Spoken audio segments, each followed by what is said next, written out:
Hello दोस्तों, Dhananjay Sharma officers में आपका स्वागत है। आज हम लोग पढ़ने वाले हैं कि एनपीएम क्या है और एनपीएम को कैसे इस्तेमाल करेंगे। तो एक एक चीज बताऊंगा, बिल्कुल स्टेप बाय स्टेप। हमेशा की तरह कंटेंट पसंद आएगा चैनल को सब्सक्राइब करिएगा। ये चलिए स्टार्ट करते हैं।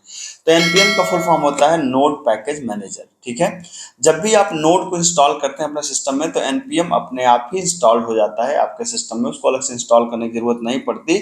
और एनपीएम कितनी ह्यूज लाइब्रेरी देता है आपको, आप यहाँ से समझ सकते हैं कि सितंबर 2022 में बताया गया था कि 2.1 मिलियन पैकेजेस एनपीएम अपने अंदर कंटेन करता है। मतलब एनपीएम की जो रजिस्ट्री है वहां पे 2.1 मिलियन पैकेजेस हैं और यहाँ पर लगभग हर उस चीज का पैकेज अवेलेबल है जो भी सर्विसेज आपको चाहिए। मतलब वर्ल्ड की, दुनिया की सबसे बड़ी लाइब्रेरी में एक आती है एनपीएम की लाइब्रेरी, है ना।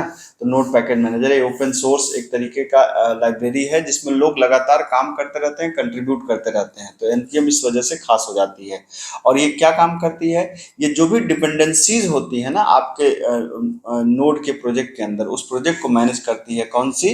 एनपीएम मैनेज करती है। तो एनपीएम से आप पैकेजेस को इंस्टॉल कर सकते हैं। और आइए अब समझते हैं कि इसको इस्तेमाल कैसे करेंगे। चलते हैं सीधा अपने सिस्टम पे।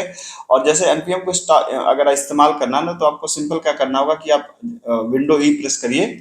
और विंडो ई प्रेस करने के बाद आप सी ड्राइव के अंदर एक फोल्डर बना लीजिए, किसी भी नाम से। मान लीजिए मैंने फोल्डर बना लीजिए, सिंपली टेस्ट नाम से फोल्डर बना लिया। ठीक है, तो टेस्ट नाम से आपने एक फोल्डर बना दिया, टेस्ट नाम का बना हुआ है। मैं किसी और नाम से बना देता हूँ, मैं बना देता हूँ मान लीजिए वाईटी नाम से। चलिए ठीक है, वाईटी नाम से मैंने बना दिया।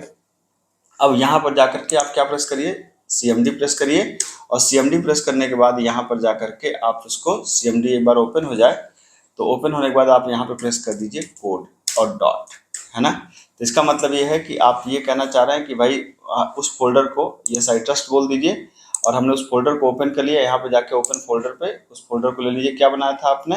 आपने वाईटी नाम का फोल्डर बनाया था सी ड्राइव के अंदर। तो वाईटी फोल्डर को यहाँ से आपको क्या कर देना है, सेलेक्ट कर देना है। ये फोल्डर को यहाँ पर जाइए और कहिए सेलेक्ट फोल्डर। तो ये फोल्डर आपके यहाँ पर ओपन हो जाएगा। ठीक है, अब करना क्या है, यहाँ पर देखिए अभी वाईटी फोल्डर यहाँ पर है, लेकिन वाईटी फोल्डर के अंदर कुछ भी नहीं है। ठीक है, आपको यहाँ पे प्रेस करना है कंट्रोल जे। ठीक, ये खुल जाएगा आपका टर्मिनल। यहाँ पे टर्मिनल ओपन हो गया। अब आपको जैसे एनपीएम इंस्टॉल करना, तो एनपीएम का सिंटैक्स क्या होता है? एनपीएम इंस्टॉल और पैकेज का नाम। लेकिन हम कहाँ इंस्टॉल करेंगे, हमें दिखेगा कैसे? इसको दिखने के लिए आपको क्या करना पड़ेगा, एक सिंपल तरीका है। एनपीएम का एक होता है INIT। ठीक है, तो जब भी आपको एक नोड का प्रोजेक्ट बनाना होता है ना, तो आप करते हैं npm INIT। आप ऐसे जैसे ही करेंगे तो ये क्या करेगा, एक फाइल बनाएगा जिसका नाम होगा package.json। और उसकी ये बेसिक इन्फॉर्मेशन को मांगेगा। ठीक है, जैसे पूछ रहा है कि क्या पैकेज का नाम वाईटी कर दे, क्योंकि जो फोल्डर का नाम है वही पैकेज का नाम कर देगा। आप बदलना चाहते हैं तो दीजिए, नहीं बदलना चाहते तो मत दीजिए। तो आपने वाईटी पे क्लिक कर दिया। पूछा वर्जन क्या है, जो है सही है। डिस्क्रिप्शन नहीं देना है। एंट्री पॉइंट क्या index.js होगा, मैंने कहा यस। टेस्ट कमांड कुछ होगा, नहीं होगा। गिट रिपोजिटरी नहीं होगी। कीवर्ड्स अभी नहीं देंगे, ऑथर अभी नहीं देंगे, लाइसेंस अभी नहीं देंगे। और इज दिस ओके, हमने एंटर मार दिया, मतलब यस। तो ये करते ही आपके पास एक फाइल बन जाएगी package.json। ठीक है, ये किसने बनाया? एनपीएम ने बनाया। इसके अंदर क्या होता है, सारी जितने भी हमारे पैकेजेस होते हैं उसकी इन्फॉर्मेशन होती है। तो अभी आप देख सकते हैं कि कहीं कोई डिपेंडेंसी यहाँ पे नहीं है। अब एनपीएम को आप इंस्टॉल करके यहाँ पे देखिए, जैसे आपने कहा कि एनपीएम इंस्टॉल, मान लीजिए आपने कहा कि एक्सप्रेस।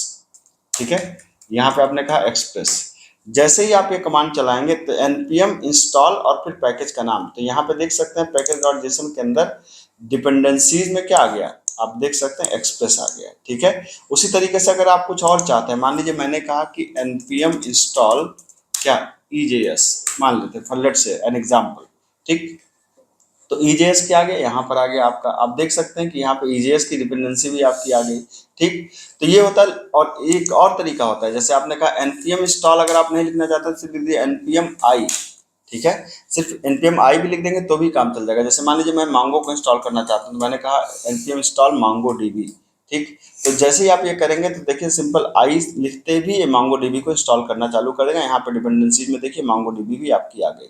ठीक है, तो ये तो होता है लोकल। अगर आप इंस्टॉल करना चाहते हैं, मान लीजिए कोई चीज़ मैं ग्लोबली इंस्टॉल करना चाहता हूँ, तो मैं क्या कर सकता हूँ, npm इंस्टॉल।